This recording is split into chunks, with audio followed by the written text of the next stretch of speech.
Buenas noches. Hola, muy buenas noches, ¿cómo están? Buenas noches, licenciada. Muy buenas noches. Bueno, ¿cómo está el grupo que pasa ahorita? ¿Ya estarán listos? ¿Se preparan? ¿Si ya están todos? Por favor, y me avisan.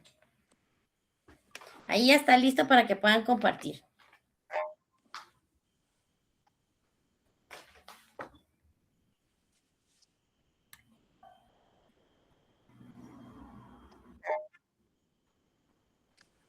¿Se recuerdan que para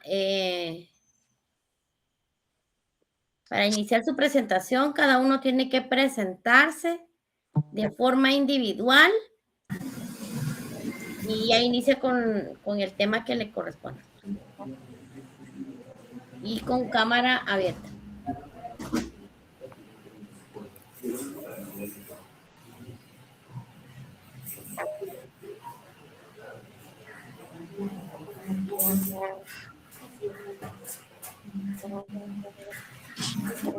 Grupo número 12.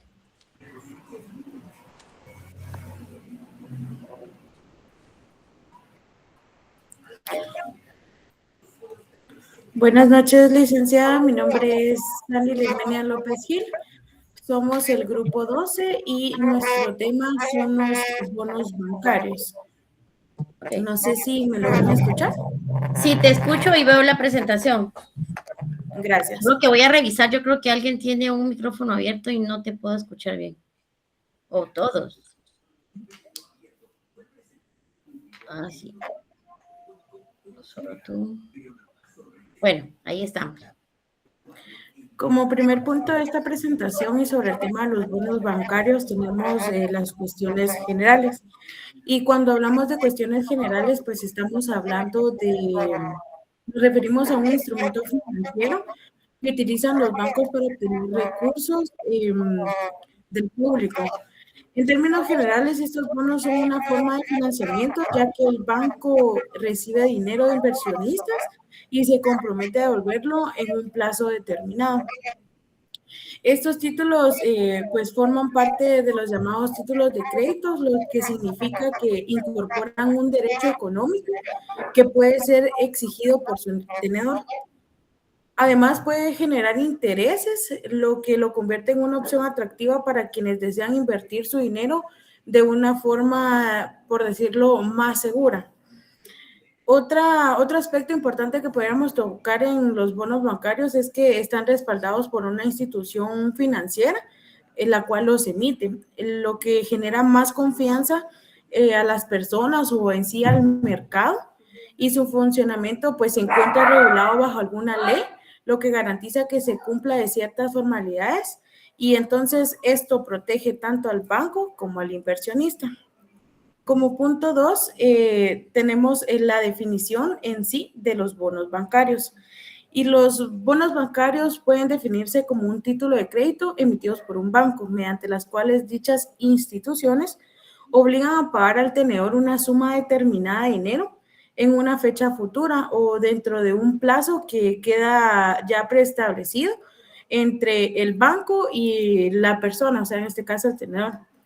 Es importante destacar que se trata de un título de crédito, lo que implica que el derecho ya está incorporado en el documento. Existe también una obligación directa del banco emisor, quien debe cumplir con el pago, y este pago puede incluir en intereses y dependiendo de las condiciones establecidas al momento de la emisión. Ahora los dejo con mi compañero José.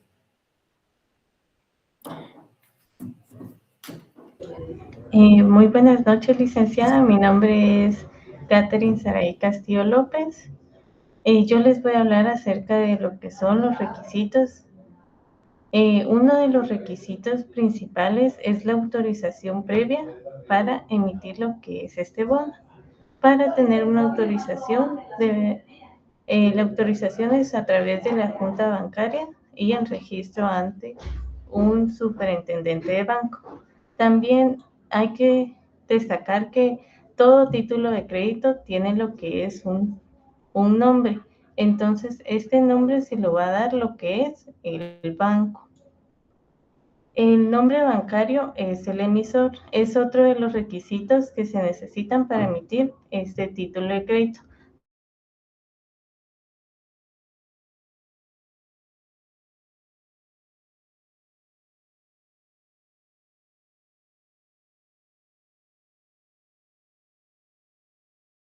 La tasa de interés la establece lo que es un consejo administrativo del banco, que puede ser una tasa fija o variable.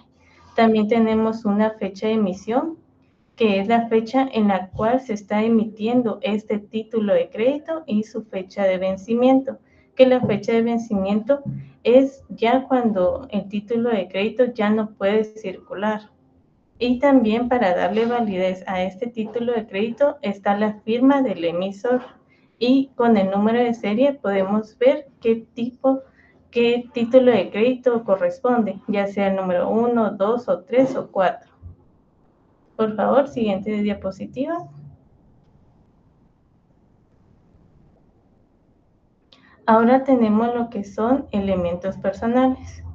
Tenemos el emisor, que el emisor sería la persona que está emitiendo ese título de crédito, que sería el bono. En este caso es el banco. También tenemos el receptor, que en este caso es el tenedor, quien va a ser beneficiado con ese título de crédito. También tenemos el inversionista, quien es el que aporta el capital a este título de crédito. Ahora los dejamos con mi siguiente compañero y muchas gracias. Buenas noches, licenciada y compañeros. Mi nombre es José Alberto Oliva Soc. Pues yo les voy a hablar sobre el régimen jurídico. Los bonos bancarios en Guatemala se rigen por un sistema normativo integrado de 4 leyes superpuestas. Como primer punto tenemos pues la ley general, ¿verdad? Que en este caso es el Código de Comercio, el decreto 2-70. Específicamente en el artículo 608, pues ahí nos define, pues nos da más que todo la definición de este título de crédito, ¿verdad?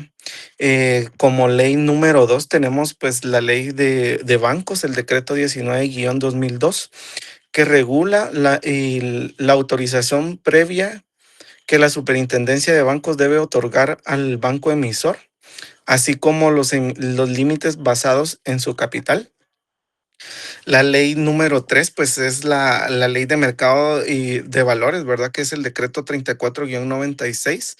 Aplica únicamente si el emisor se ofrece al público a través de la bolsa, ¿verdad? Imponiendo requisitos de registro y regulación de intermediarios.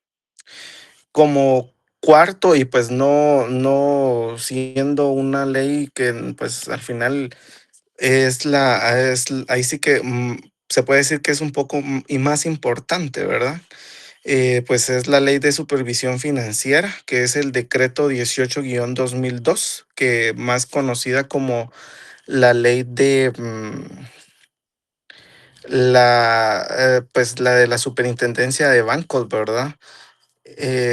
¿Por qué es importante? Porque pues crea el ente fiscalizador, ¿verdad? Que en este caso, pues, valga la redundancia, pues es la superintendencia de bancos, quien es la que vela por la estabilidad del sistema y la protección del ahorro público, ¿verdad? Gracias, licenciada. Les dejo con mi compañera Jennifer. Muy buenas noches, mi nombre es Jennifer Joana Tixta Jerónimo. A mí me tocó hablar sobre el procedimiento de creación del bono bancario. Este proceso de creación bancario es un procedimiento detallado y regulado que asegura la transparencia y seguridad para el banco y el emisor y el inversionista. Les voy a explicar 6 fases. Una, que es la preparación y aprobación interna del reglamento de emisión. El banco elabora un reglamento que define todos los aspectos del bono, como denominación, el objetivo, monto, plazo. El plazo es de 1 a 25 años. Una tasa de interés, garantías sobre los activos del banco, excluyendo ya los grabados. Tenemos también el destino de los fondos y elementos adicionales como el fondo de amortización. Este reglamento debe ser formalmente aprobado por el Consejo de Administración del banco. Tenemos ahora como fase número 2 la solicitud de autorización ante la Junta Monetaria. El banco presenta el reglamento a las autoridades. Primero, a la Superintendencia de Bancos, que emite un dictamen favorable, verificando el cumplimiento de requisitos como el encaje legal, la liquidez, la solvencia y la posición patrimonial. Con este dictamen, la Junta Monetaria autoriza la creación y negociación de los bonos bancarios. Fase 3. Tenemos la creación del título y su formalización. Una vez autorizado el bono, se materializa. Puede ser físico, impreso en papel de seguridad con cupones nominativos a la orden o al portador, o por anotaciones en cuenta mediante un asiento contable. El documento físico o constancia debe contener información detallada como el nombre del banco, valor nominal, plazos, firmas autorizadas, garantía y fechas. El banco debe mantener el registro interno de los bonos y si son físicos deben ser laminados y los instrumentos de impresión destruidos. Como fase número 4, tenemos el registro en la Superintendencia de Bancos y el registro de mercado de valores.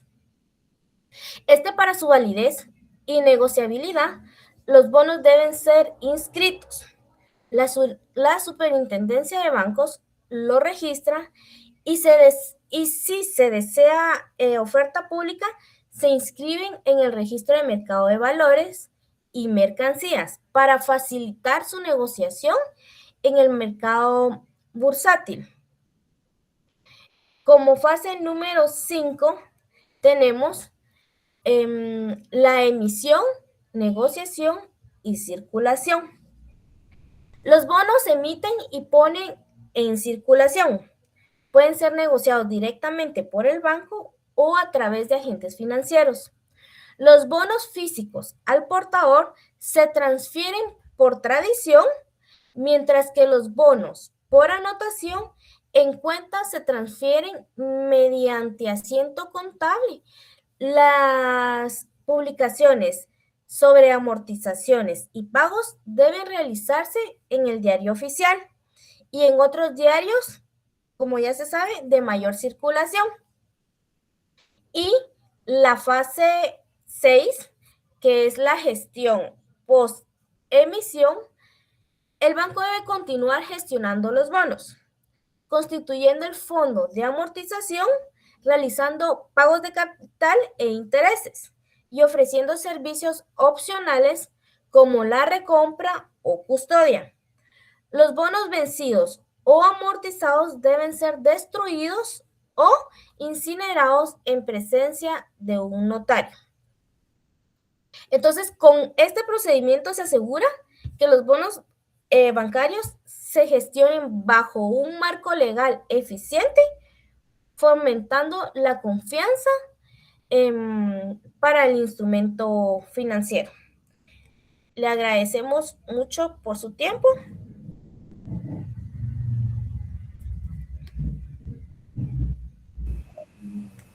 Muy bien, gracias. Solamente una observación, José Alberto. Sí, licenciado. No se llama ley de superintendencia, es la ley de supervisión financiera que crea la superintendencia, ¿verdad? Es correcto, licenciada. Lo que pasa es que me ganaron los nervios.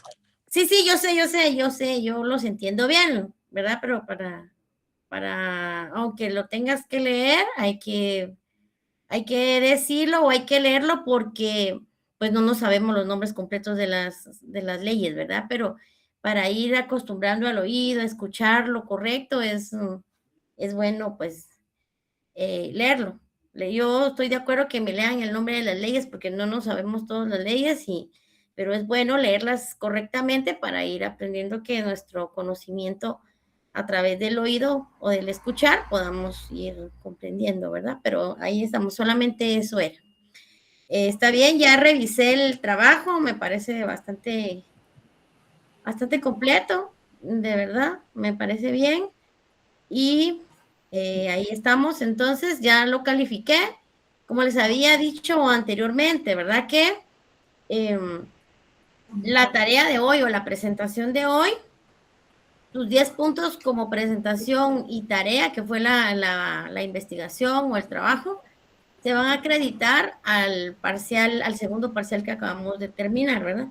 Y los temas que hoy estamos viendo van a entrar para el examen final. ¿Estamos entendidos? Por favor, tomar nota de Sí, eso. licenciada. Va. Gracias. Ok, entonces ahí estamos. Muchas gracias, grupo número 12. Y Gracias, licenciada. gracias a ustedes. Ahora, por Muchas favor, gracias. pasemos al grupo número 13. Cualquier observación del trabajo que tengo que darle una pasadita, yo les escribo ahí a ustedes.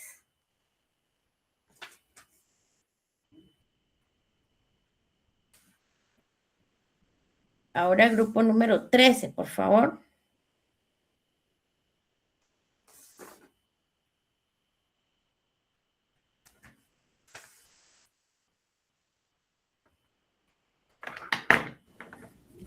Buenas noches, licenciada. No sé si me escucha. Sí, te escucho bien. Ah, bueno, muy bien. Muy buenas noches, licenciada. Nosotros somos el grupo número 13. Vamos a hablar sobre el certificado de depósito.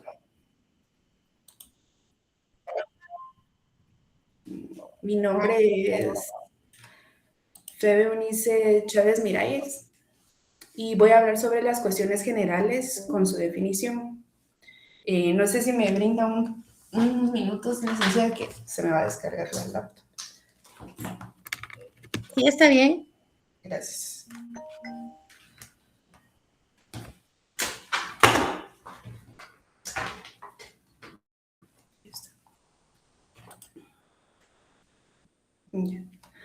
Bueno, voy a hablar un poco sobre la definición, cuestiones de definición, sobre qué es el certificado de depósito.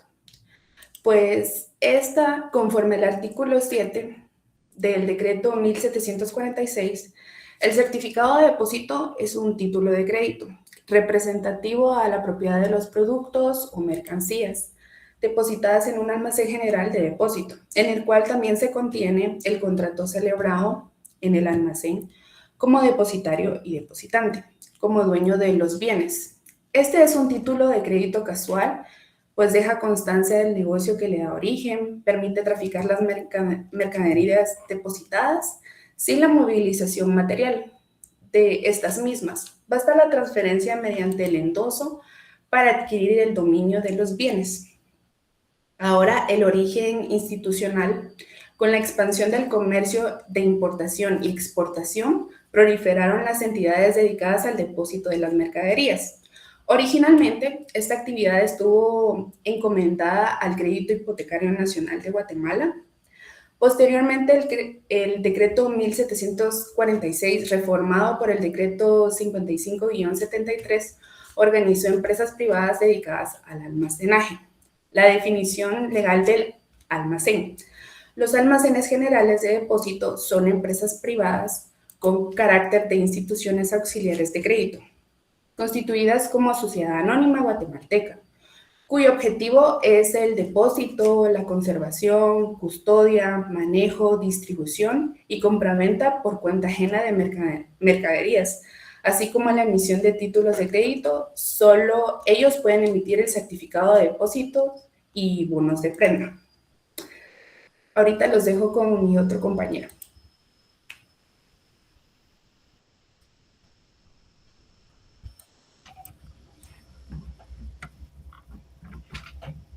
Buenas noches, licenciada. Buenas noches para todos también.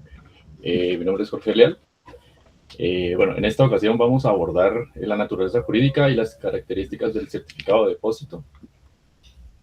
Como nuestra base legal principal se encuentra en el artículo 585 del Código de Comercio de Guatemala y el artículo 7 de la Ley de Almacenes Generales de Depósito. La naturaleza jurídica, lo primero que debemos entender es que este documento posee una doble naturaleza. La primera, como título de crédito, es un título representativo, lo que significa que el documento en sí mismo representa las mercancías depositadas. La otra, como contrato de depósito, esta refleja el acuerdo entre el depositante y el almacén para la custodia y conservación de los bienes. Como características principales para que este instrumento cumpla su función y el comercio moderno cuenta con características esenciales como la representatividad e incorporación. Quien posee el título tiene el derecho legal sobre las mercancías y el derecho está pegado al documento. Las otras, la circulación y legitimación, su gran ventaja es que permite la compraventa indirecta. Se puede transferir la propiedad de los bienes mediante un simple endoso sin necesidad de mover la carga físicamente. La otra sería la autonomía. Esta se refiere a que cada nuevo adquiriente del título obtiene un derecho propio independiente de quienes lo tuvieron antes. Muchas gracias y los dejo con mi siguiente compañero.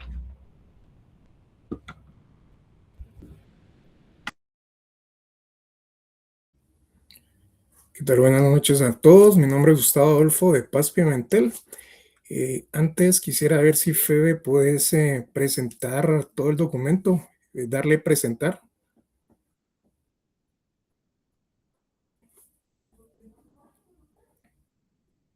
Gracias, Febe. Muy bien. Yo les voy a hablar sobre los requisitos y los elementos personales del certificado de depósito. Inicio hablando sobre los requisitos. Para que el certificado de depósito produzca efectos jurídicos plenos, debe satisfacer dos categorías de requisitos: los generales establecidos en el Código de Comercio para todo título de crédito y los especiales previstos en la Ley de Almacenes Generales de Depósito y su reglamento. Los requisitos generales los encontramos en el artículo 386 del Código de Comercio de Guatemala, que establece los requisitos mínimos que debe contener todo título de crédito para producir los efectos previstos en la ley. Dichos requisitos son de observancia obligatoria y su omisión puede privar al documento de su eficacia cambiaria. Mientras que los requisitos esenciales se encuentran regulados en el artículo 9 del decreto 1746 y el artículo 12 de su reglamento, el artículo 9 de la Ley de Almacenes Generales de Depósito impone requisitos específicos que deben constar en el certificado de depósito y en el bono de prenda. Esta norma es la que particulariza el contenido del título para el ámbito de los almacenes generales y establece que el certificado de depósito y el bono de prenda deben emitirse con indicaciones del nombre completo y domicilio del depositante, la identificación precisa de las mercancías o productos de que se trate, la fecha de vencimiento, el nombre del almacén emisor y los demás detalles que determine el reglamento. Los formularios de esos títulos deben ser autorizados por la Superintendencia de Bancos. En consecuencia, los requisitos especiales del certificado de depósitos son los siguientes. El nombre completo y domicilio del depositante. En este caso, identifica a la persona natural o jurídica que entregó los bienes al almacén, permitiendo determinar quién es el titular originario del derecho. Identificación precisa de las mercancías. El título debe describir con exactitud los bienes depositados, incluyendo su naturaleza, la calidad, cantidad, peso, estado y cualquier característica relevante que los individualice. Fecha de vencimiento. Determina el plazo máximo durante el cual las mercancías permanecerán bajo custodia del almacén y hasta cuándo el tenedor puede ejercer su derecho. Nombre del almacén emisor.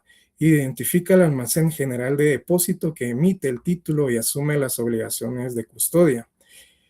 Formulario autorizado por la Superintendencia de Bancos.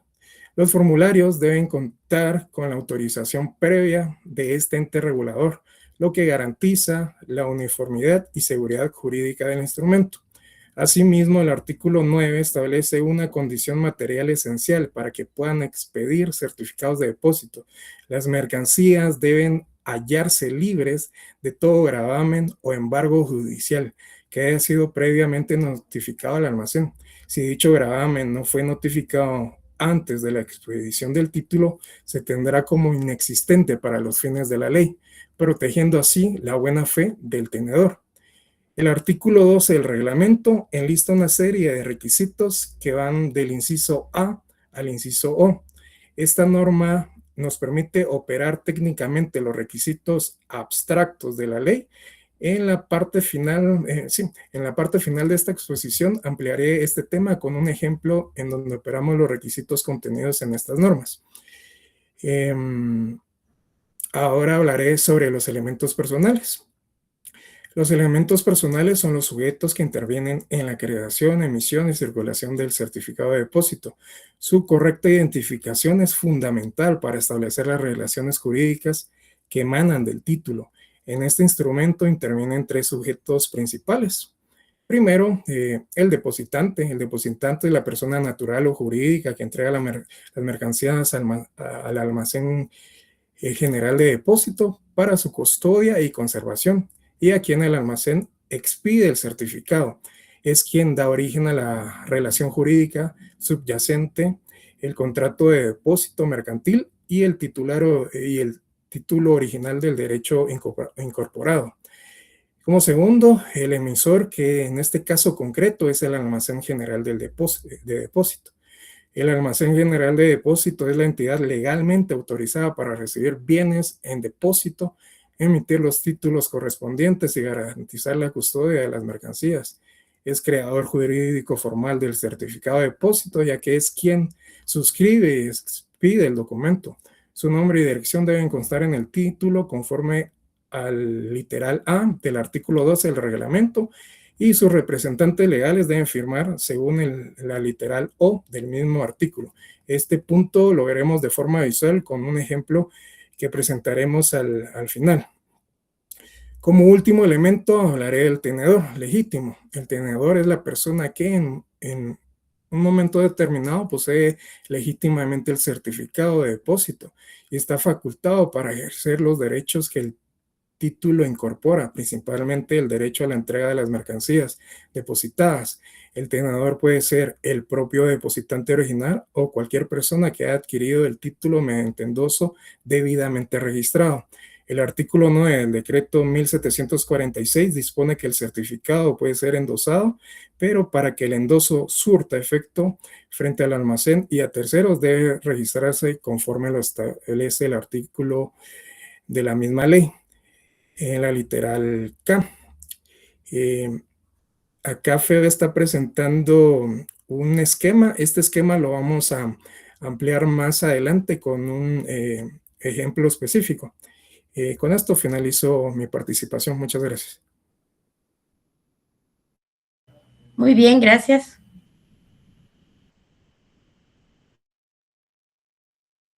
¿Qué tal? Muy buenas noches a todas.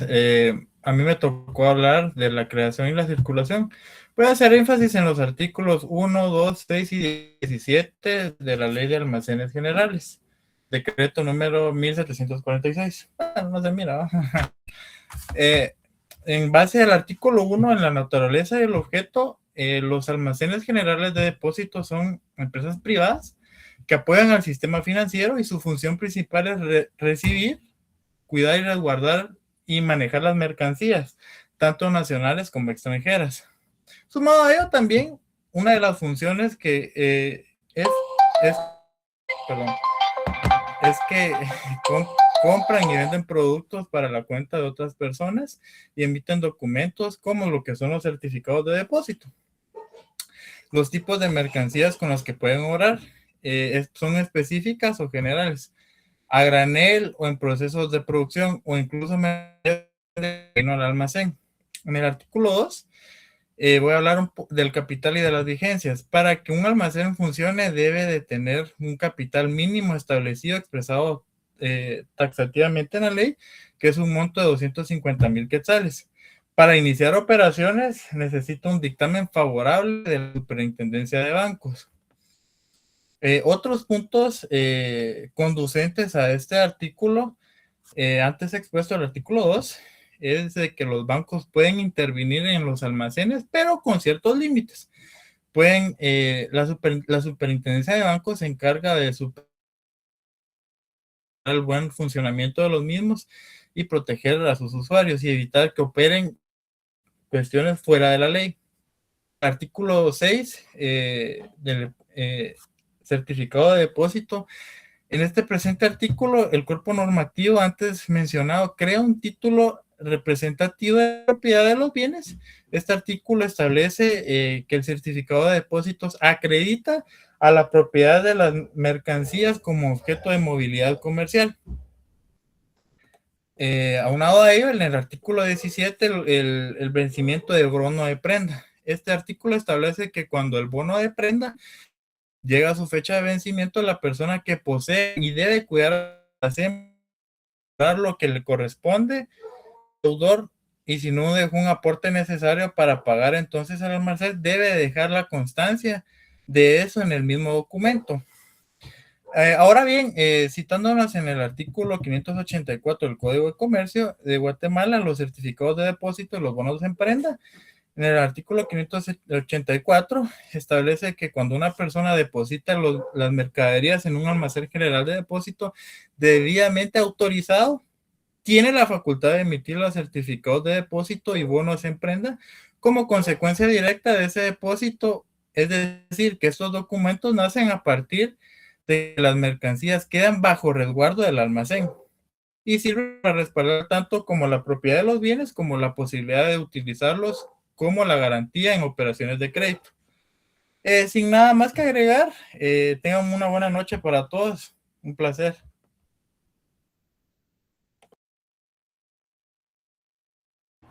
Buenas noches, licenciada. Mi nombre es Patricia Mendizábal. Yo les voy a hablar sobre el ejercicio del derecho incorporado en el certificado de depósito y el certificado no atendido. El derecho incorporado en el certificado de depósito consiste en la facultad que tiene el tenedor legítimo del título para exigir la entrega de las mercaderías depositadas, únicamente con presentar el documento ante el almacén general de depósito. Esto tiene fundamento en el artículo 585 del Código de Comercio de Guatemala, el cual establece que el certificado de depósito es un título representativo de las mercaderías que ampara. En otras palabras, el derecho sobre los bienes no está separado del documento, sino que va unido al título mismo, por lo que quien lo posee legítimamente puede ejercer ese derecho. Esta es una de las características más importantes de los títulos de crédito, porque hace más fácil la circulación de bienes dentro del comercio, sin necesidad de mover físicamente las mercaderías. Basta con transmitir el certificado para transmitir también el derecho sobre los productos depositados. El artículo 587 del Código de Comercio de Guatemala establece que el certificado de depósito se regirá por la ley específica de almacenes generales de depósito. En este mismo contexto, la Ley de Almacenes Generales de Depósito, en su artículo 10, refuerza esta idea, al establecer que solo se reconoce como propietario de las mercaderías al dueño o último endosatario que aparezca inscrito en el registro respectivo del almacén. Esto brinda seguridad jurídica, ya que el almacén puede verificar con certeza quién es la persona legitimada para retirar los bienes. ¿Cómo se ejerce este derecho? En la práctica, el ejercicio del derecho incorporado se desarrolla de una forma bastante sencilla. El tenedor legítimo presenta el certificado de depósito. El almacén verifica que el título sea auténtico y que el tenedor sea el último inscrito. Se cancela con los gastos pendientes como almacenaje, seguro o manejo. Finalmente, el almacén entrega la mercadería depositada. Esto demuestra que sin la presentación del certificado no puede reclamarse la mercadería, porque el derecho está incorporado directamente en el documento. Por ejemplo, si un comerciante deposita 100 sacos de café en un almacén general de depósito, recibe su certificado y si después decide vender esa mercadería, no necesita trasladarla físicamente. Le basta con endosar el certificado a otra persona y con ello transmite el derecho de retirar esos bienes. La importancia jurídica del ejercicio del derecho incorporado radica en varios aspectos fundamentales. Brindar seguridad jurídica, facilitar la circulación mercantil, sirve como prueba de propiedad, permite garantizar créditos mediante bonos de prenda, agiliza operaciones comerciales. Además, evita conflictos sobre la titularidad de las mercancías, ya que el derecho solo puede hacerlo valer quien tenga el título legítimo, que aparezca inscrito en el último lugar del registro respectivo. Las consecuencias jurídicas cuando no se atiende a la creación del certificado de depósito. Cuando no se cumple correctamente con la creación del certificado del depósito, las consecuencias jurídicas pueden ser bastante graves, porque este documento tiene una función muy importante dentro del derecho mercantil. No se trata solo de un papel, sino de un título de crédito que representa mercaderías reales depositadas en un almacén general de depósito, tal como lo regulan los artículos 584 al 585 del Código de Comercio de Guatemala. La ley da a los almacenes generales de depósito, de los almacenes generales de depósito en el artículo 10, primer párrafo, establece que los almacenes deben llevar por lo menos 2 registros especiales, previamente autorizados por la Superintendencia de Bancos, el registro de certificado de depósitos y el registro de bonos de prenda. Si los almacenes generales de depósito no están autorizados, operan de forma ilegal. Esto implica que no pueden emitir válidamente certificados de depósito, carecen de supervisión estatal y las mercancías depositadas no tienen la garantía legal de propiedad ni prenda, lo que constituye un riesgo jurídico y financiero. La ley establece que este certificado solo puede existir si previamente hubo un depósito verdadero de mercaderías en un almacén autorizado. Por eso, si al momento de emitirlo no se verificó la existencia real de los bienes, si el almacén no estaba legalmente autorizado o si faltaron requisitos esenciales del documento, entonces se tiene que no se atendió a su creación conforme a la ley. La primera consecuencia, que considero más importante, es que el certificado puede perder su validez jurídica. Es decir, aunque físicamente exista, el documento legalmente puede no producir efectos. Esto significa que la persona que lo tenga no podría exigir la entrega de las mercaderías, porque el título no estaría respaldado en bienes reales ni un depósito válido. Esto afecta directamente la seguridad del tráfico mercantil, porque el certificado de depósito está hecho para circular. Puede venderse, endosarse, transmitirse e incluso utilizarse como garantía mediante bono de prenda. Si su creación fue irregular, cualquier persona que lo reciba corre el riesgo de adquirir un título sin valor real, lo cual genera inseguridad jurídica y posibles conflictos entre comerciantes. Esta sería mi intervención, licenciada. Le cedo la palabra a mi siguiente compañero.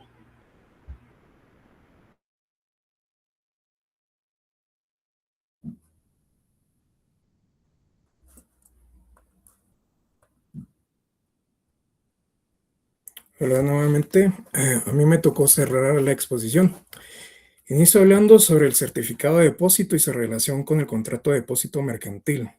El contrato de depósito mercantil es un acto jurídico que da origen al certificado de depósito. En virtud de este contrato, el depositante entrega al almacén general de depósito determinadas mercancías o productos y el almacén asume la obligación de recibirlos, custodiarlos, conservarlos y restituirlos en las condiciones pactadas.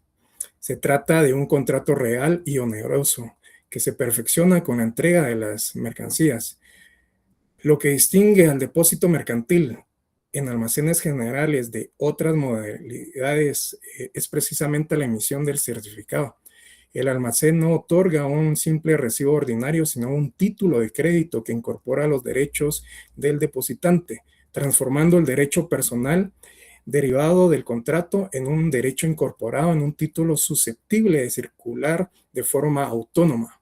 El artículo 7 de la Ley de Almacenes Generales de Depósitos es la norma fundamental que define esta relación, estableciendo en su parte conducente que los certificados de depósito son títulos representativos de la propiedad de los productos o mercancías de que se trate y contiene el contrato celebrado entre los almacenes como depositarios y los respectivos dueños como depositantes.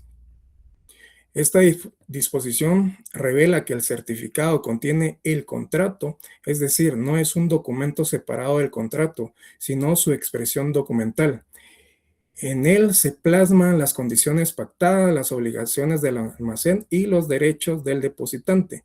No puede existir un certificado válido sin un contrato de depósito previo, y el contrato de depósito en almacenes generales siempre da lugar a la emisión del certificado como su instrumento natural.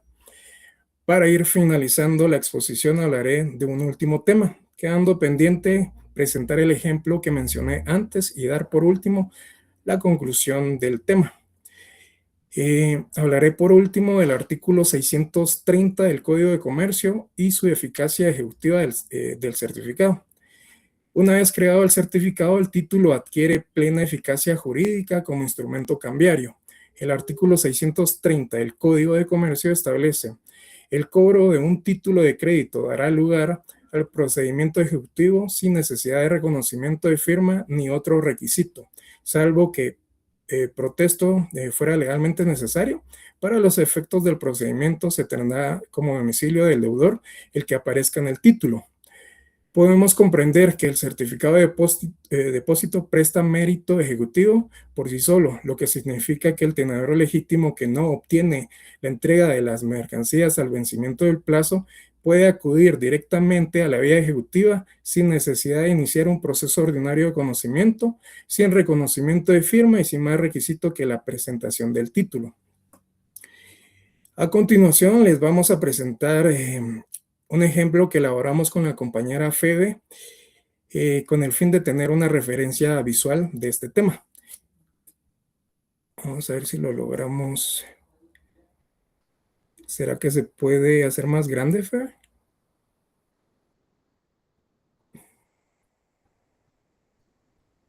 Si quieres darle otro cachito, vamos a ver. Dale a 120, vamos a ver. Muy bien. Acá les voy a leer como que las generalidades de un caso hipotético que nosotros fundamentamos, el esquema de la aplicación de la normativa, y por último elaboramos un certificado que simula el certificado de depósito. Vamos a ver, para ilustrar cómo se aplica conjuntamente estos tres cuerpos normativos, considérese el siguiente caso. La empresa Exportaciones del Norte S.A., con domicilio en Cobán, Alta Verapaz, deposita 500 quintales de café pergamino, tipo exportación en el almacén general Granos de Guatemala S.A., ubicado en la misma ciudad.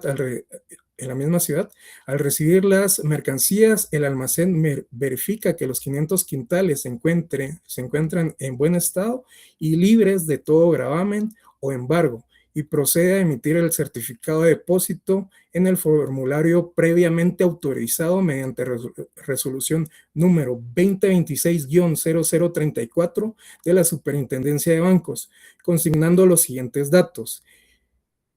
El título se identifica con el nombre Certificado de Depósito, fue creado el 15 de enero de 2026 en Cobán, Alta Verapaz, incorpora el derecho de propiedad sobre los 500 quetzales de café depositados, derecho que podrá ejercerse en las bodegas del almacén a más tardar el 15 de julio de 2026, fecha de vencimiento del título. El título se emite de forma transferible, pudiendo endosarse a favor de terceros mediante el registro correspondiente. Se identifica como depositante a la empresa Exportaciones del Norte S.A., con domicilio en Cobán, Alta Verapaz. La mercancía depositada se describe con precisión como café pergamino de calidad estrictamente duro, 500 quintales, identificados como lote 2026-01. Se hace constar que dicha mercancía está asegurada contra los riesgos de incendio y robo por Aseguradora Nacional S.A. y que por naturaleza del producto podría estar sujeto a mermas naturales de hasta un 2% de humedad. La tarifa de almacenaje pactada es de 15 quetzales por quintal mensual y el valor total de la mercancía depositada asciende a 450,000 quetzales. El título contiene, además de la declaración expresa de que a la fecha de emisión los 500 quintales de café se encuentran libres de todo gravamen, embargo o anotación, se deja constancia de que no se ha emitido certificación de depósito múltiple sobre este depósito y que a la fecha no se ha emitido bono de prenda vinculado al mismo. El formulario cuenta con espacios destinados para anotar el monto de cualquier crédito directo que otorgue el almacén, para registrar los endosos y sus constancias legales y para establecer las condiciones de retiro parcial, los cuales podrán realizarse por lotes mínimos de 100 quintales, cubriendo proporcionalmente los cargos correspondientes. Finalmente, el título es suscrito por el gerente general y el representante legal de Granos de Guatemala S.A. Con todos estos elementos debidamente consignados, el certificado de depósito queda válidamente emitido conforme al artículo 386 del Código de Comercio, el artículo 9 del decreto 1746 y el artículo 12 de su reglamento, otorgando a Exportaciones del Norte S.A. la calidad de tenedor legítimo del título y el derecho de exigir la entrega de los 500 quetzales de café al vencimiento del plazo, a cuando decida hacerse uso del mismo. Bajafe. Acá hicimos un pequeño esquema con la aplicación normativa del certificado de depósito. No lo voy a leer todo, solo para que lo tengan como ilustrado de las normas que hemos citado. Por ejemplo, el nombre del título, certificado de depósito. Todo título debe identificarse con nombre para distinguir de otros instrumentos de crédito.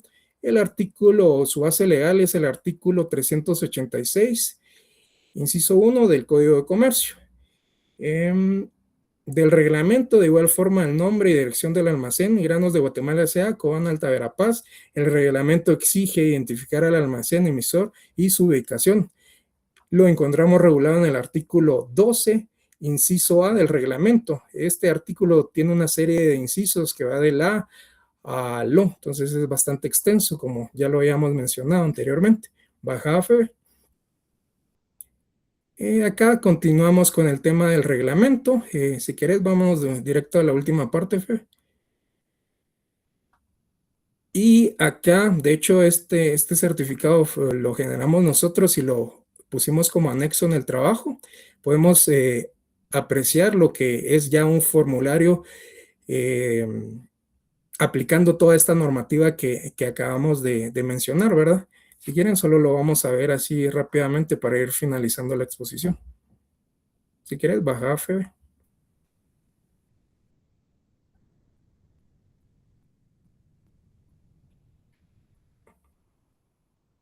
Y ahí pueden visualizar lo que es un certificado de depósito con un caso express, le digo yo a Febe, que nos inventamos para poder comprender de una mejor forma este tema. Con esto, me falta la conclusión. Vamos a ver. Sí.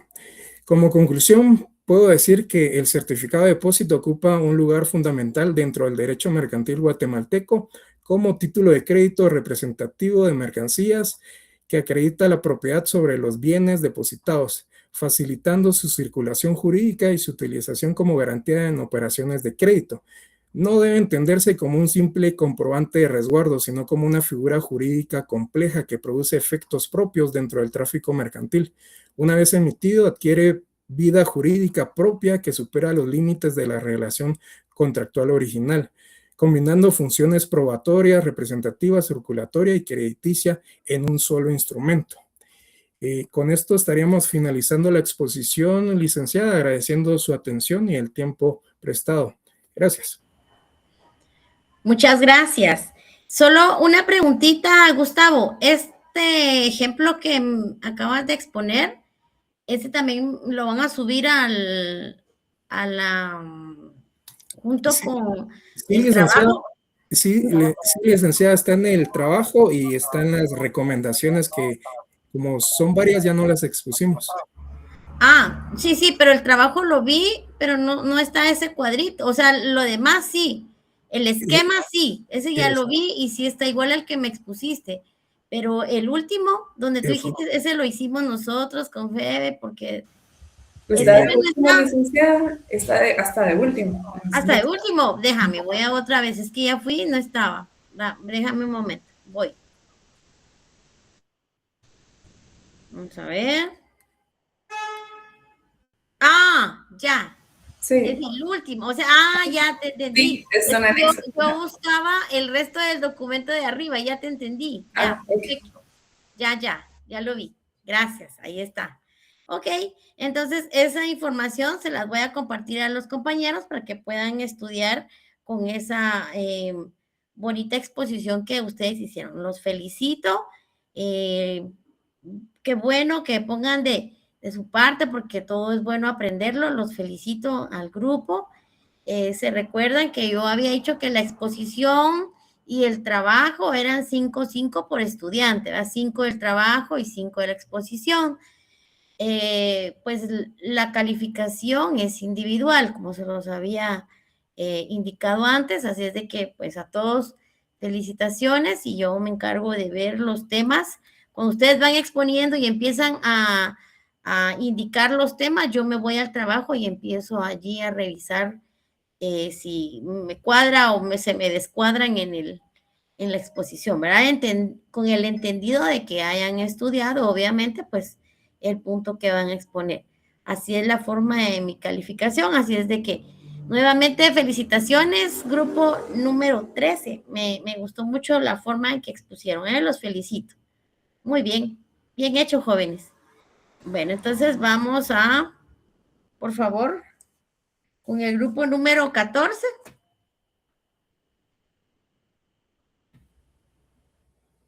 ¿Qué tal, licenciada? Buenas noches, mucho gusto. Hola, Pablo, muy buenas noches. Buenas noches, Lick. Vamos a activar ahí la presentación, muchas gracias. Muy buenas noches, jóvenes. Aquí está. Bueno, primero que nada, muy buenas noches, licenciada. Quería agradecerle el espacio aquí en el periodo de clase para realizar la exposición correspondiente al grupo número 14, que en este caso, pues, es el bono de prenda. Entonces, por favor, Kennedy, si fueras tan amable. Muy bien. Aquí tratamos de no sobresaturar las diapositivas de información, pero vamos a encontrar las cuestiones generales con respecto al bono de prenda, partiendo de la definición que podemos encontrar, que en este caso, pues el bono de prenda en Guatemala es un título de crédito accesorio al certificado de depósito, emitido por almacenes generales de depósito, y su finalidad es facilitar al comerciante obtener financiamiento prendario garantizado con mercancías almacenadas sin transferir la propiedad, funcionando como un contrato de préstamo. Entonces, en cuestiones generales encontramos 5. La finalidad es representar un crédito prendario sobre mercancías, permitiendo al dueño obtener préstamos. Su emisión es emitido por almacenes generales de depósito, a menudo ligado a certificados de depósito, y esto lo podemos encontrar en la normativa vigente, que es la Ley de Almacenes Generales de Depósito. Los requisitos, pues dentro de los requisitos generales está la inclusión del nombre del tomador, el monto del crédito, la fecha de vencimiento y el registro. También podemos ampliar los requisitos en el artículo 9 del decreto número, aquí lo tengo, licencia, el decreto número 1746, que es la Ley de Almacenes Generales de Depósito. Tenemos también la garantía, que son las mercancías depositadas que respaldan el préstamo. El vencimiento, que no puede exceder el plazo del depósito, usualmente es hasta 1 año, el promedio. Por favor, Kennedy, si fueras tan amable. Muy bien. El funcionamiento. El funcionamiento lo podemos dividir en 3 fases, que es la emisión, la finalidad y la garantía. La emisión solo puede emitirse si ya existe un certificado de depósito que respalde la existencia física de los bienes. La finalidad permite al dueño de las mercancías obtener financiamiento sin tener que vender sus productos de inmediato. Y la garantía es el bono que confiere al tenedor los derechos de un crédito prendario, lo que significa que la mercadería sirve como respaldo legal del pago. Por favor, Kennedy, siguiente diapositiva. Puntos claves del bono de prenda. Título accesorio, negociable, cobro y remate. Bueno, título accesorio siempre va ligado a un certificado de depósito. Negociable puede ser transferido mediante endoso para ceder el derecho del crédito. Y cobro y remate, que en este caso, si el deudor no paga el préstamo al vencimiento, el acreedor puede solicitar el remate de las mercancías para recuperar su dinero. Siguiente diapositiva, por favor, Kennedy. Bueno, Antes de partir a la naturaleza jurídica y de que la compañera Carla pueda continuar con la exposición, también les quería comentar la base legal que se utiliza en este título de crédito, que en este caso se rige principalmente por la Ley de Almacenes Generales de Depósito, que es el decreto 1746, y el Código de Comercio, el decreto 2-70. Muchas gracias, licenciada, por su atención. Muchas gracias, compañeros. Y le dejo el uso de la palabra a mi compañera Carla Cuellar. Gracias, Pablo. Buenas noches. Si pudieras regresar, Kennedy, por favor. Mi nombre es Carla Melissa Cuellar Lima y continuando con el tema acerca de la naturaleza jurídica del bono de prenda, el artículo 1 del decreto 1746, Ley de Almacenes Generales de Depósito, establece principalmente la naturaleza de los almacenes de depósito, las cuales son las entidades que están autorizadas para emitir los bonos de prenda. Estas entidades son entidades privadas, son empresas privadas que funcionan como un auxiliar de crédito y deben de estar constituidas en forma de una sociedad anónima basada en la legislación guatemalteca. Por favor, continúa.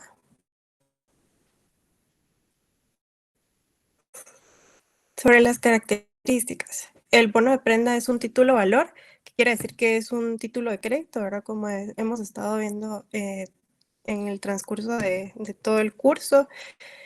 Da vida a un contrato de mutuo prendario. En este caso, la prenda son las mercaderías o las mercancías de las cuales se trate. Es un título nominativo que se endosa y se inscribe en el registro de bonos de prenda del almacén correspondiente.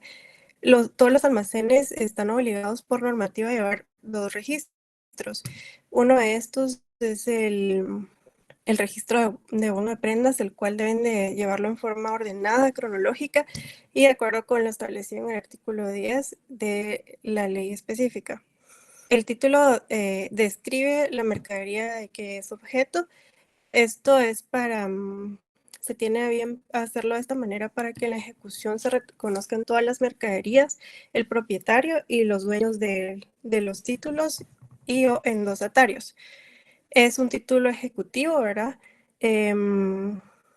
A efecto de que los tenedores legales de estos bonos de prenda puedan exigir el cumplimiento o pago del valor adeudado o la devolución de los bienes que fungen como garantía en el bono de prenda en los órganos jurisdiccionales correspondientes. Y está libre de protesto, es una de las características para su ejecución, no tiene que estar protestado el título de crédito. Siguiente, por favor.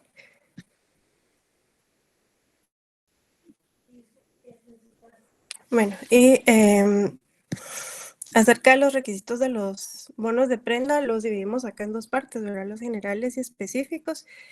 Los generales que están establecidos en el artículo 386 del Código de Comercio de Guatemala y que son utilizados para todos los títulos de crédito, están marcados acá en el ejemplo que estamos colocando del bono de prenda. En azulito los generales, el número 1 es el nombre del título de que se trate. No sé si logran ver por ahí, está marcado como 1 en azul, bono de prenda. 2, el lugar y fecha de la creación. Está marcado como 2 en azulito. Está en la parte inferior, está en la ciudad de Guatemala y está para llenar, ¿verdad? El día tal, del mes tal y el año. 3, los derechos que el título incorpora. También está marcado en azul, ¿verdad? Es donde establece el valor aproximado de las mercaderías, que está sujeto a disminuciones y demás. 4, el lugar y fecha de cumplimiento o ejercicio de tales derechos.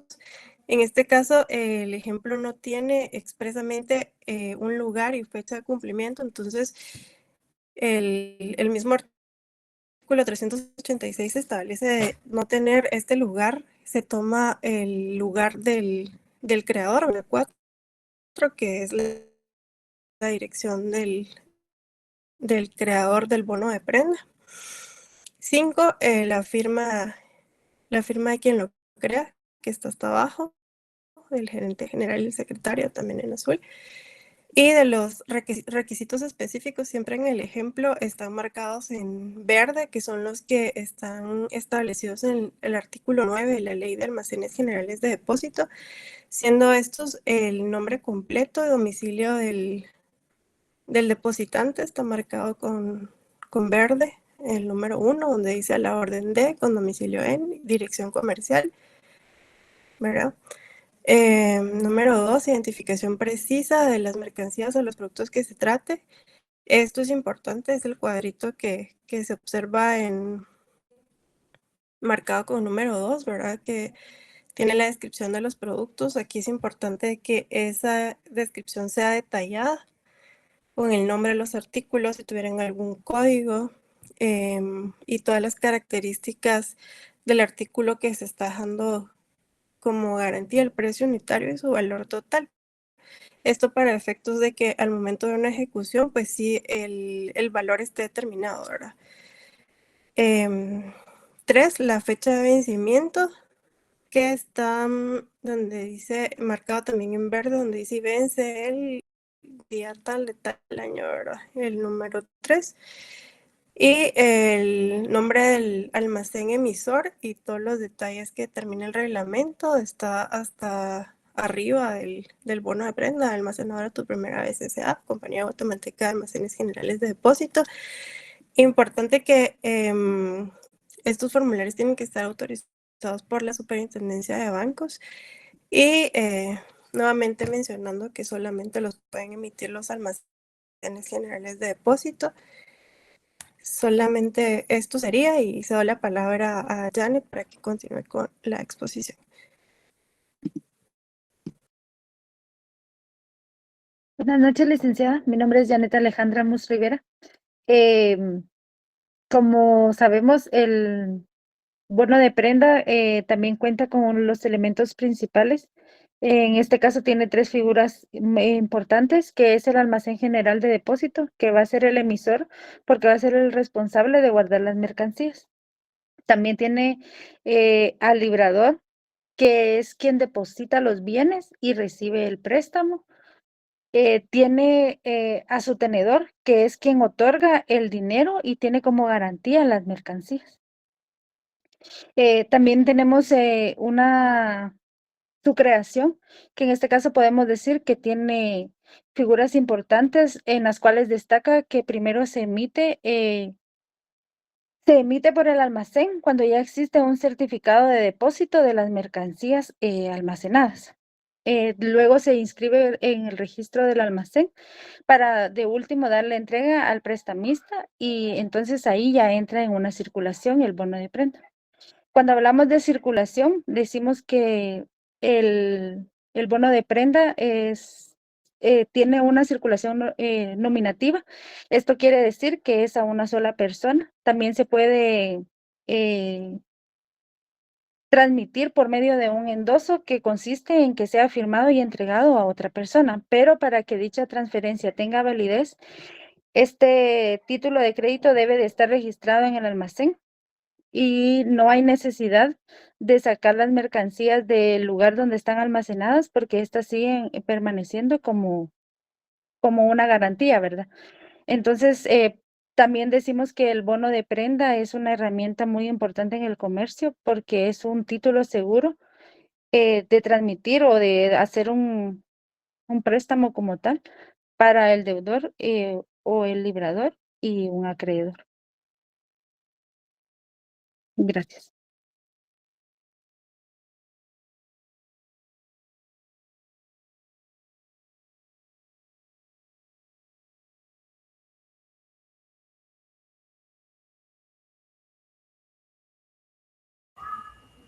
¿Alguien más?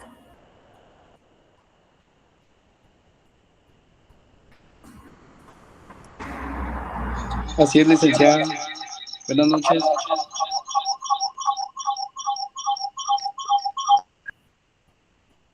Buenas noches, Kennedy. Tienes dos bocinas abiertas. Creo que es como le estaba exponiendo, licenciada, tal vez si tenía dos, quizá alguien más le ayuda. Él Yo estaba por ahí. presentando. Sí, Licta, ahorita lo Él voy a estaba presentar. presentando. Buenas noches, licenciada. Ahorita lo voy a poner la presentación de nuevo. Disculpe. Ok, no hay pena. Muchas gracias.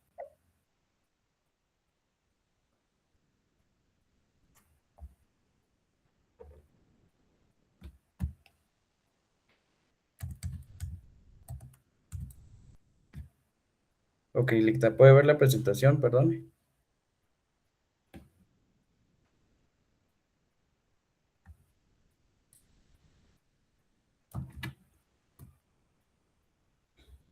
Sí se ve. Ok, gracias. Ok, buenas noches compañeros, buenas noches licenciada. Yo les estaré hablando sobre el pago y el bono de prenda no atendido. En este caso, el bono de prenda incorpora un contrato por el cual el depositante de las mercaderías o productos se obliga a devolver una cantidad de dinero en un plazo estipulado, lo que indica la ley que es un contrato mutuo o préstamo. Para obtener el pago específicamente, el tenedor del bono de prenda, cuyo plazo haya vencido, debe presentarse a cobrar su importe al almacén creador, el cual, contra entrega del título, hace el pago con los fondos previstos por el deudor. Se aplican aquí, en este caso, las disposiciones generales que ya hablaron de los títulos de crédito en orden a la presentación y exhibición del título para ejercer el derecho en que se consigna y la obligación de entregarlo en el momento de ser pagado, así como la mención del pago parcial si fuera el caso. Esto está regulado y lo encontramos en el artículo 389 del Código de Comercio. El pago del bono de prenda puede hacerse también antes del vencimiento del plazo, ya que es indudable que el plazo juega únicamente a favor del deudor. Esto específicamente lo encontramos en el artículo 12 del decreto número 1746, que es la Ley de Almacenes Generales de Depósito. El efecto principal del pago del bono de prenda es extinguir el contrato de mutuo o préstamo que él presenta y de la garantía prendiaria constituida sobre la mercadería o productos depositados. También lo encontramos regulado en el artículo 12 de la Ley de Almacenes en el segundo párrafo.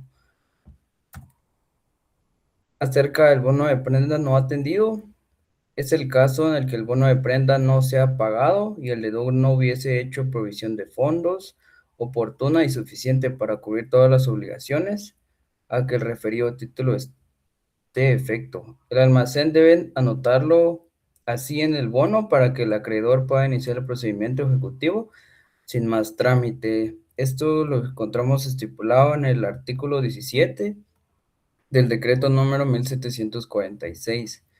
También nos indica dos alternativas que la ley nos confiere al tenedor del bono de prenda al no ser atendido. El número 1 es la vía ejecutiva ante los tribunales de justicia ordinarios y conforme a las normas procesales generales y especiales que establece la ley de bancos. Como segunda alternativa, el procedimiento de remate directo ante el almacén general de depósito creador del bono de prenda, también regulado en el artículo 17 de la misma ley de almacenes. Algunas causales y condiciones del remate directo. El número 1 sería la falta de pago del adeudado de 5 días del aviso telegráfico. Número 2, el embargo extrajudicial del certificado de depósito correspondiente. Número 3, falta de retiro de las mercancías al vencimiento de plazo. Como objetivo principal, este procedimiento es asegurar la recuperación del crédito prendiario y preservar el valor de los bienes constituidos ante incumplimientos financieros o riesgo de pérdida material inminente. Muchas gracias, licenciada. La dejo con el siguiente compañero.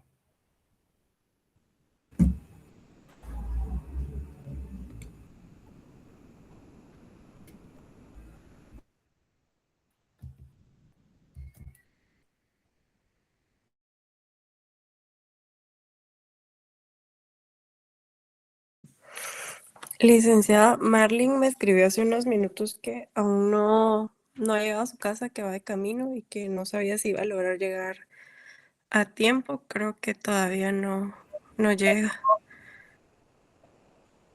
Bueno, ok, está bien. Entonces, que pase el grupo número 15. Por favor, y luego que se comunique ella conmigo, que me escriba en Classroom, por favor, le dicen. Los felicito, jóvenes. Buena presentación, muchas gracias. Gracias, licenciada.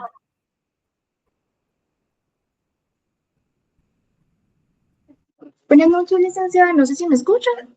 Sí te escucho. Hola, ¿cómo estás? Buenas noches, bien. ¿Y usted cómo está? Bien. Mi nombre pues es Kerlin Fernández Alada Martínez. Soy la coordinadora del grupo número 15. Perfecto.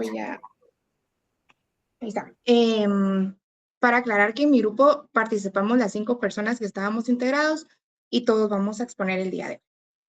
Perfecto, bueno, a nuestro gracias. grupo pues le tocó exponer sobre la carta aporte. En el ámbito del derecho mercantil, pues la actividad comercial ha ido evolucionando constantemente, lo que ha hecho necesario crear instrumentos jurídicos que brinden seguridad, certeza y agilidad en las relaciones comerciales. Dentro de estos instrumentos, pues el transporte de mercaderías juega un papel fundamental. ¿Por qué? Porque permite la circulación de bienes tanto a nivel nacional como a nivel internacional. Ahora bien, entrando al primer punto de qué es la carta aporte, pues la carta aporte es un documento mercantil que se utiliza en el transporte de mercaderías, principalmente vía terrestre, aunque también puede aplicarse pues en ríos, canales o vía férrea. Su función principal pues es formalizar el contrato de transporte, es decir, dejar constancia de que existe un acuerdo entre las partes para trasladar mercaderías de un lugar hacia otro lugar.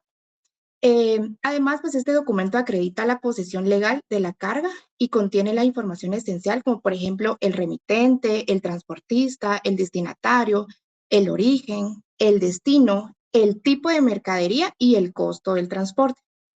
También es importante destacar que la carta aporte pues también sirve como prueba del contrato, de las condiciones pactadas y del estado en que se reciben pues las mercancías en este caso. Un punto clave que nosotros no debemos pues confundir es la carta aporte con el conocimiento de embarque. ¿Por qué? Porque el conocimiento de embarque se utiliza en el transporte marítimo, mientras que la carta aporte pues es propia del transporte terrestre. Esta diferencia pues es bastante relevante porque cada documento contiene implicaciones jurídicas distintas dentro del tráfico mercantil. Ahora bien, en cuanto a la naturaleza jurídica, la carta aporte tiene características muy particulares dentro del derecho mercantil. En primer lugar, pues es un documento probatorio. ¿Por qué? Porque acredita la existencia del contrato del transporte. También es un documento representativo, porque simboliza las mercancías transportadas y permite el control jurídico. Asimismo, pues también funciona como un título de legitimación, ya que permite el destinatario pues reclamar la entrega de la mercancía. Sin embargo, pues también es importante aclarar o recalcar que no siempre es un título de crédito, porque su finalidad principal no es circular, sino servir como prueba de una relación contractual. Pues además se considera un instrumento accesorio al contrato de transporte, es decir, no es el contrato en sí, sino la evidencia escrita del mismo. Y los dejo con mi siguiente compañera. Muchísimas gracias. Buenas noches, licenciada y compañeros. Me presento, Sheily Consuelo Zúñiga Salguero. Continuando con nuestra exposición, tenemos las características de la carta de aporte, en la que podemos decir que es un título que, en el título que estudiamos, funciona como un instrumento casual, sobre todo porque describe los elementos que se toman en cuenta para concertar un contrato de transporte. En razón de lo anterior, podemos dar las siguientes notas distintivas. Por ser un título representativo, la posesión del título supone la de la mercadería representada. Con el título se puede lograr la transferencia del dominio sobre las mercaderías porque él las representa. Todo el tráfico jurídico al que se requiere someter las mercaderías u objetos transportados se pueden hacer por medio del título. Solo el tenedor legítimo, quien posee el título de manera legal, puede exigir al transportista la entrega de las mercancías al final del viaje. El derecho sobre las mercancías está ligado intrínsecamente al documento y el derecho está limitado a lo que se expresa textualmente en la carta. Luego tenemos los elementos personales de la carta de porte, en los cuales intervienen 3 sujetos principales, que es el portador o fletante, que es la persona individual o jurídica que se dedica al negocio del transporte permanente mediante una concesión, autorización o permiso estatal. También podemos decir que es el sujeto que crea la carta de porte o el conocimiento de embarque. En nuestro medio se le conoce como transportista y debe tenerse en cuenta que para actuar como sujetos libradores del título deben ser transportadores autorizados. Bajo esos requisitos se pueden expedir el título. Como siguiente tenemos el cargador o librador, que es la persona que regularmente remite la mercadería a un consignatario o destinatario específico o bien al portador. Tiene el deber de proporcionar información veraz sobre los bienes y entregar los documentos necesarios. Por último, tenemos al beneficiario, consignatario o destinatario, que es la persona en favor de quien se expide el título cuando es nominativo. Este sujeto no surge de inmediato cuando es creado al portador. Cada uno de estos sujetos adquiere derechos y obligaciones derivados tanto del contrato de transporte como de la carta de porte. La forma de librarse es a propio cargo. Muchas gracias. Buenas noches, licenciada y compañeros. Mi nombre es Jennifer del Carmen Quino Esturbán y como siguiente punto tenemos los requisitos de la carta de porte o conocimiento de embarque. Como bien han mencionado otros grupos en las exposiciones anteriores, pues hay requisitos que son generales para todos los títulos de crédito y esto los encontramos en el artículo 386 de nuestro Código de Comercio de Guatemala, los cuales son el nombre del título de que se trate, la fecha y lugar de creación, los derechos que el título incorpora, el lugar y la fecha de cumplimiento o ejercicio de tales derechos y por último la firma de quien lo crea. En el caso de los títulos en serie, podrán estamparse firmas por cualquier sistema controlado y deberán llevar por lo menos una firma autógrafa.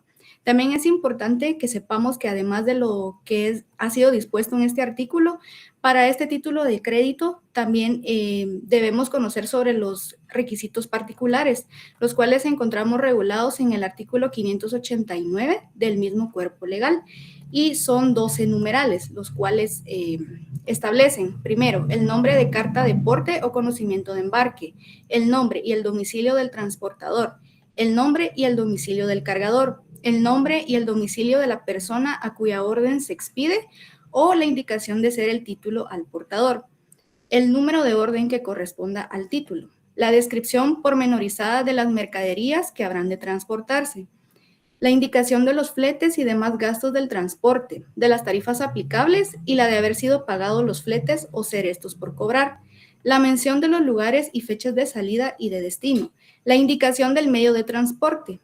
Si el transporte fuera por vehículo determinado, deben establecerse los datos necesarios para su identificación, las bases para determinar el monto de las responsabilidades del transportador en los casos de pérdidas o averías. Y por último, cualesquiera otras condiciones o pactos que acorden los contratantes. Las cartas de porte y conocimiento de embarque para el tráfico internacional se van a regir por leyes aduaneras. El Código de Comercio de Guatemala también regula en el artículo 590 que si mediare un lapso entre el recibo de las mercaderías y su embarque, el título, además de todos los requisitos que mencioné anteriormente, deberá contener los que establece este artículo, los cuales son la mención de ser recibido para embarque, la indicación del lugar donde habrá de guardarse las mercaderías mientras el embarque se realiza y por último el plazo fijado para el embarque. Como bien sabemos, pues el cumplimiento de todos estos requisitos es esencial para garantizar la validez de este documento y su eficacia como un medio probatorio dentro del tráfico mercantil. Y como siguiente punto tenemos la circulación de la carta de porte. Pues la carta de porte puede circular de dos formas. La primera sería a la orden, que son los que se expiden a favor de personas determinadas, o como dice expresamente nuestra ley en el artículo 589, inciso cuarto del decreto 2-70, que debe expresarse el nombre y el domicilio de la persona a cuya orden se expide. Y como segunda forma de circular tenemos al portador, que serán títulos al portador los que contienen la indicación correspondiente, es decir, los que establezcan que va a ser de título al portador. Si se expiden como títulos a la orden, les van a ser aplicables las disposiciones generales que corresponden a los títulos de crédito con tal ley de circulación y por consiguiente se transmiten por endoso y por entrega manual del título. En cambio, si son al portador, por sola entrega del título, siguiendo el régimen general de dichos títulos. Por su naturaleza de títulos representativos o de tradición, el poseedor de la carta de porte o del conocimiento de embarque se considera poseedor de las mercaderías que tales títulos amparan y que la transmisión del título es jurídicamente transmisión de las mercaderías. Es importante también señalar que la eficacia de estos títulos se va a potenciar mediante 3 factores, los cuales son, como primer factor, la agilidad en su transferencia, que son, como mencioné anteriormente, las cláusulas a la orden o al portador. Como segundo factor, la prevalencia de su literalidad, ya que define el vínculo entre el porteador o transportador y el poseedor del mismo. Y como tercer factor, la protección legal que impide cualquier acción sobre las mercancías, como embargos o secuestros, si no se realizan a través del documento mismo. Por lo que nuestro Código de Comercio de Guatemala, de manera explícita, nos establece que la reivindicación de las mercaderías representadas por títulos de crédito solo podrá hacerse mediante la reivindicación del título mismo conforme a las normas aplicables al efecto. Esto de acuerdo al artículo 411, párrafo segundo de este cuerpo legal. Muchas gracias. Le doy el uso de la palabra a mi siguiente compañera.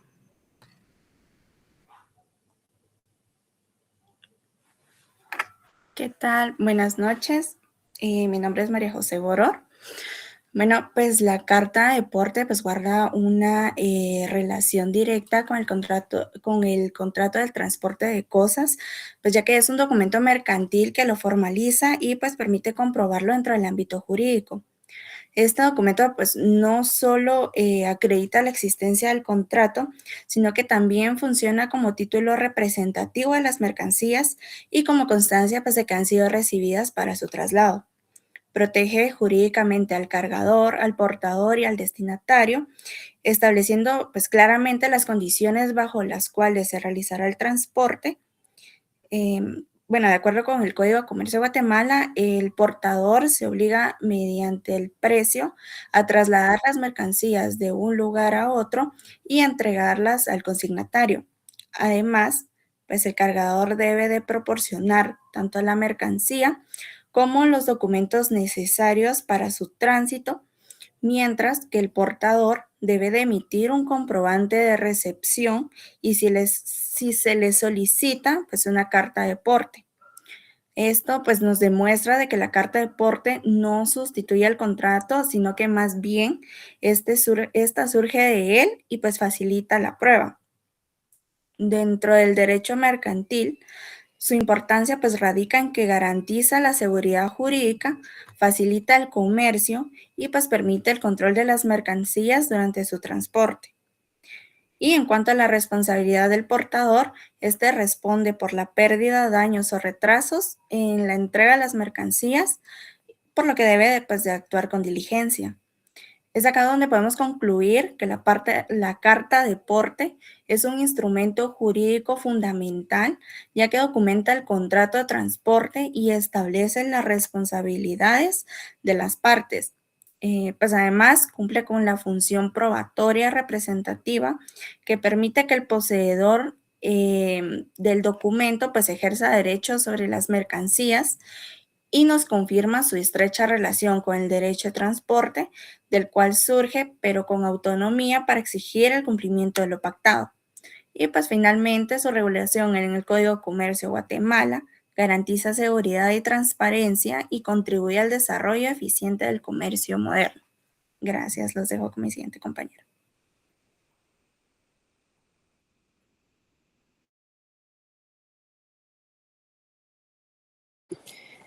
Buenas noches, licenciada. Mi nombre es Sterling Claribel Zúñiga Salguero. Como lo mencionaron con anterioridad mis compañeras, en el contexto surge la carta de porte. Es un título de crédito que no solo sirve como prueba de un contrato para el transporte, sino que también establece los derechos y obligaciones del porteador, el remitente y el destinatario. Como siguiente punto voy a mencionarles algunas recomendaciones para que este título de crédito esté con los requisitos establecidos y legalmente bien. Como primer punto tenemos la correcta utilización de la carta de porte para las personas y empresas que intervienen en el transporte de mercancías. Como siguiente punto, nos tenemos que asegurar que se cumplan con los requisitos establecidos en el Código de Comercio. También tenemos que verificar que la información consignada en el documento sea clara, completa y veraz. Como siguiente punto, también que los transportistas deben contar con la debida autorización legal.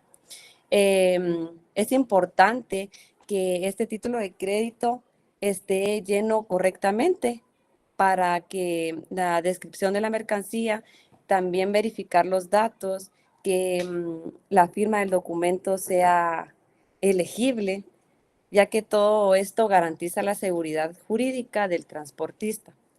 Para llenar una carta de porte se colocan los datos del porteador, remitente y destinatario. Luego se escribe la mercancía, el total de la mercancía, qué valor tiene, el origen y el destino, el costo del transporte y finalmente la firma que tenga totalmente la validez legal. Solamente, compañeros, muchas gracias por su atención, licenciada. Sería todo de nuestra parte.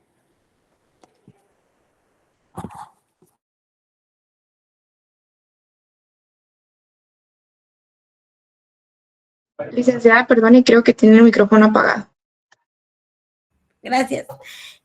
Como les decía, este material que pues sus compañeros han elaborado, yo sé que con mucho esfuerzo y dedicación, los que han aportado y han aprendido, también uno aprende al hacer las cosas. Entonces, esta información yo se las voy a compartir para que ustedes puedan pues estudiar. Va a ser una información más que van a tener de bien para el examen final. Ahorita va a exponer un compañero, Denver. Ahorita te estoy habilitando. Dame un segundito, Denver. Entonces, bien hecho, señoritas. Ahorita vamos a... ¿Estás en clase, Denver?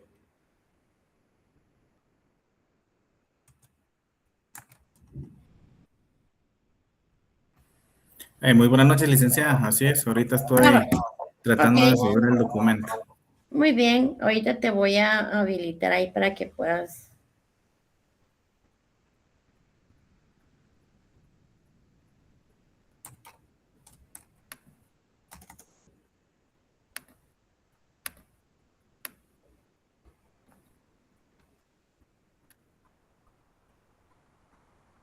Ok, ahí estamos. Ok, permítame un segundito. Muy bien. Mientras tú te preparas, solo quiero hacer una pregunta al grupo número 13. Febe, ¿estás por allí? Líquida Febe se tuvo que desconectar por un compromiso.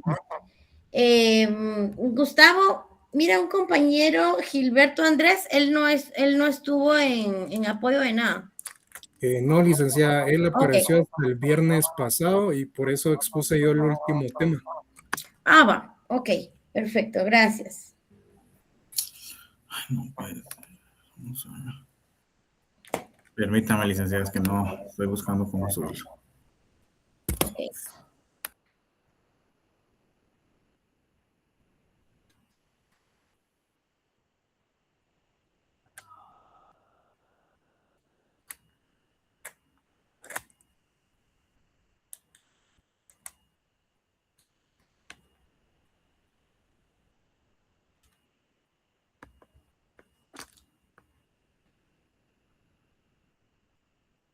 La presentación, ¿quieres? ¿Necesitas presentar? Sí, licenciada, solo que no puedo subir el trabajo, solo permítame un segundito. Ah, ok.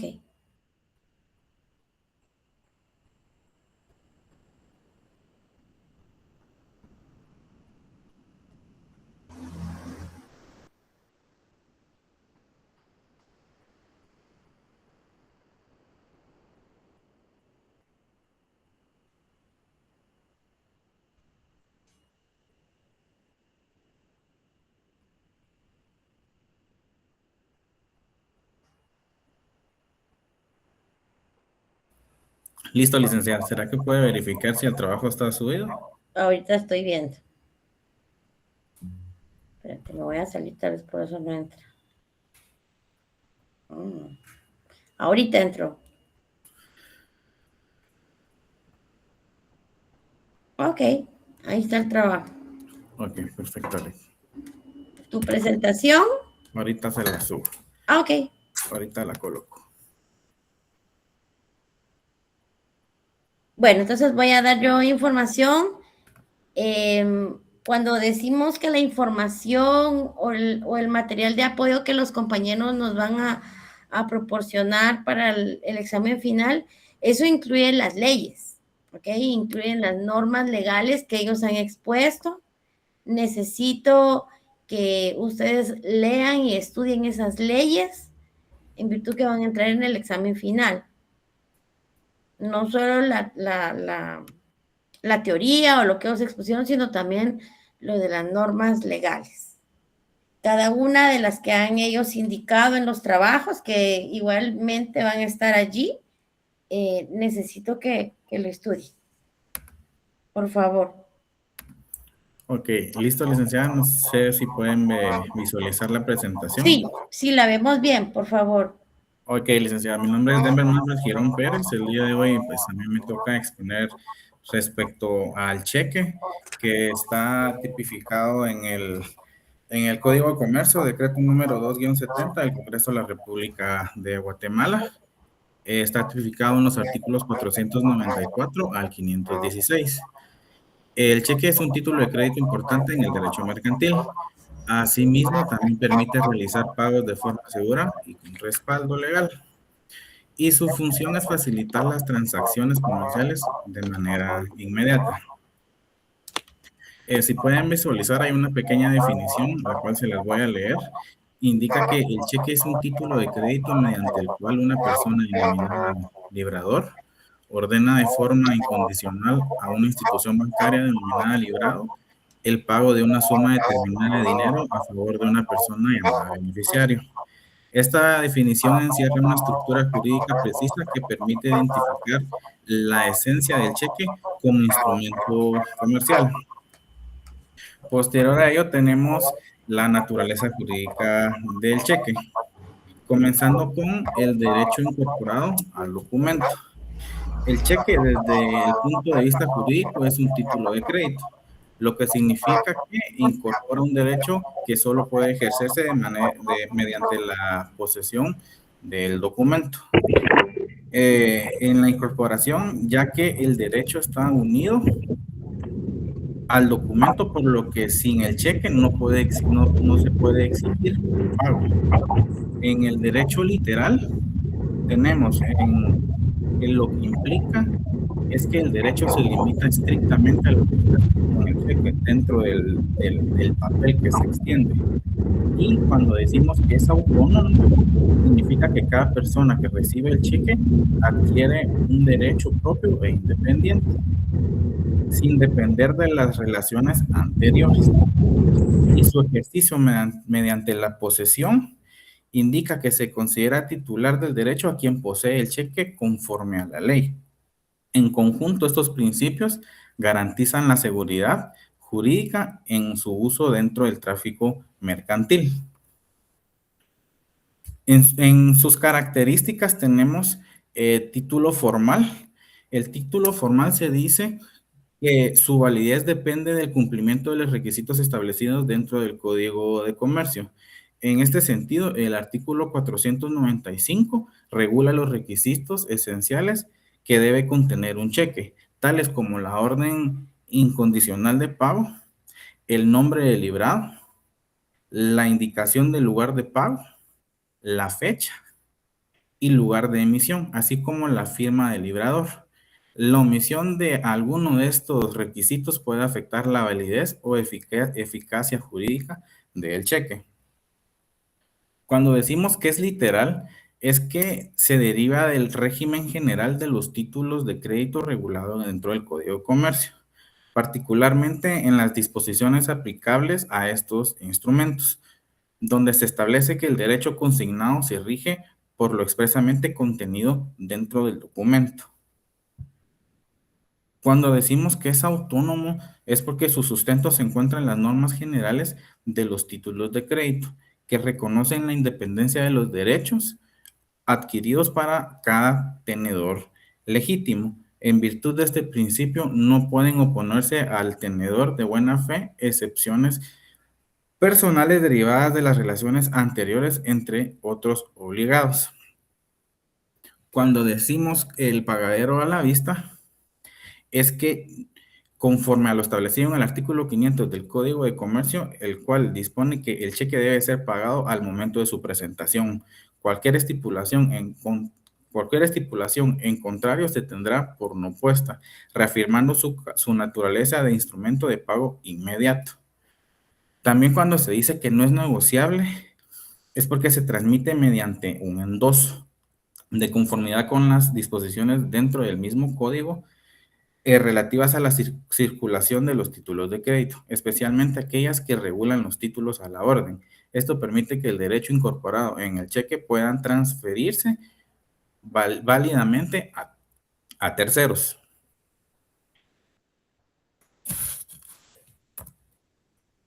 Los elementos personales. Dentro de los elementos personales tenemos el librador, que es la persona que emite el cheque y ordena el pago de una suma determinada de dinero de conformidad con el artículo 494 del presente código. El librador es quien da la orden incondicional al banco para efectuar el pago. Por ello debe tener una cuenta corriente dentro de la institución bancaria y contar con la provisión suficiente de fondos o autorización para girar en descubierto. El librado es la institución bancaria contra la cual se gira el cheque y que tiene la obligación de efectuar el pago. El beneficiario es la persona cuyo favor se emite el cheque y quien tiene el derecho originario de exigir el pago. Este puede ser una persona individual o jurídica y su designación puede variar según la forma de emisión del cheque, ya sea nominativo a la orden o al portador, lo cual incide en la forma de circulación del título. Y por último tenemos el tenedor, que es la persona que posee el cheque conforme a las reglas de su circulación y que por lo tanto está facultado para ejercer el derecho incorporado en él mismo. Su función económica.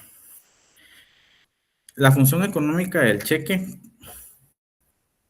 es muy importante dentro del comercio guatemalteco, ya que permite realizar pagos sin necesidad de utilizar dinero en efectivo, lo cual facilita las transacciones y reduce los riesgos. En este caso, el cheque uno lo puede depositar al banco y por ende evite los riesgos de algún robo cuando uno saca el dinero o andar con ese dinero en efectivo dentro de la ciudad. Además, en este caso que la ciudad de Guatemala en estos momentos pues, está bastante peligrosa, entonces el cheque facilita bastante la transacción de ese dinero. Además, brinda mayor seguridad porque el pago se realiza a través de una institución bancaria, lo que genera confianza entre las partes. También permite manejar cantidades elevadas de dinero de forma más práctica, evitando el traslado físico en efectivo, como les comentaba. Por otra parte, el cheque deja constancia documental de las operaciones, lo cual es importante para efectos legales y contables. Y finalmente contribuye al fortalecimiento del sistema bancario, ya que promueve el uso de las instituciones financieras en las actividades comerciales. Los requisitos están tipificados en el artículo 495 y determina los requisitos fundamentales que debe contener el cheque para que sea válido como título de crédito.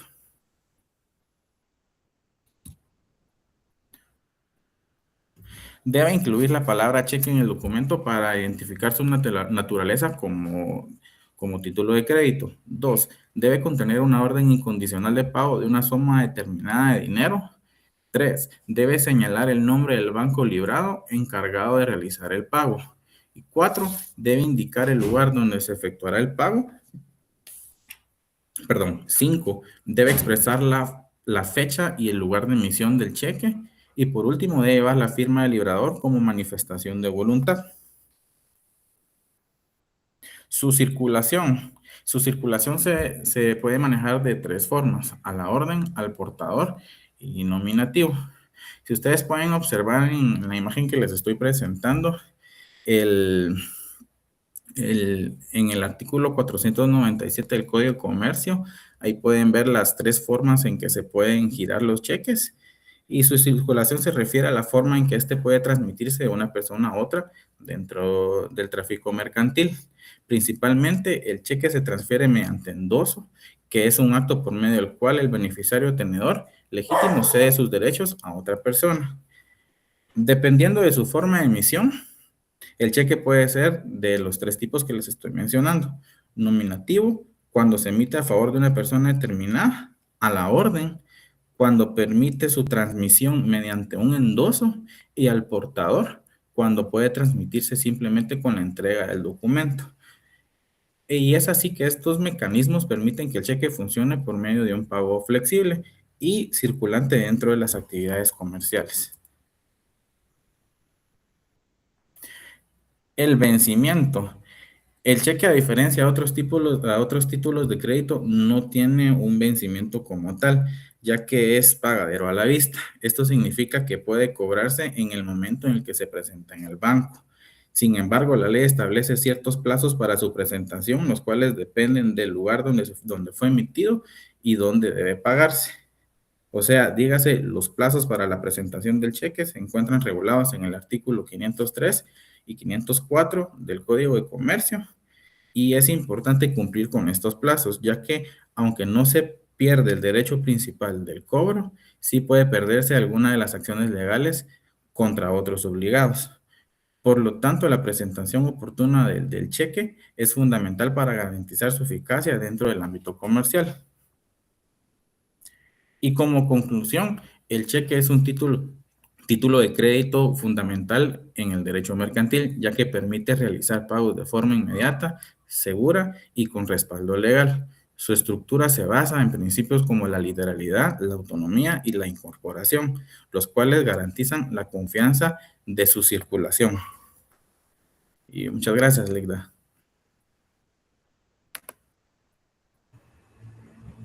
Muy bien, muchas gracias, Denver, por tu exposición.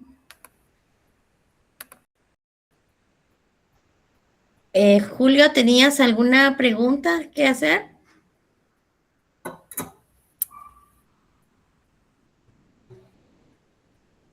Julio Chaikoj.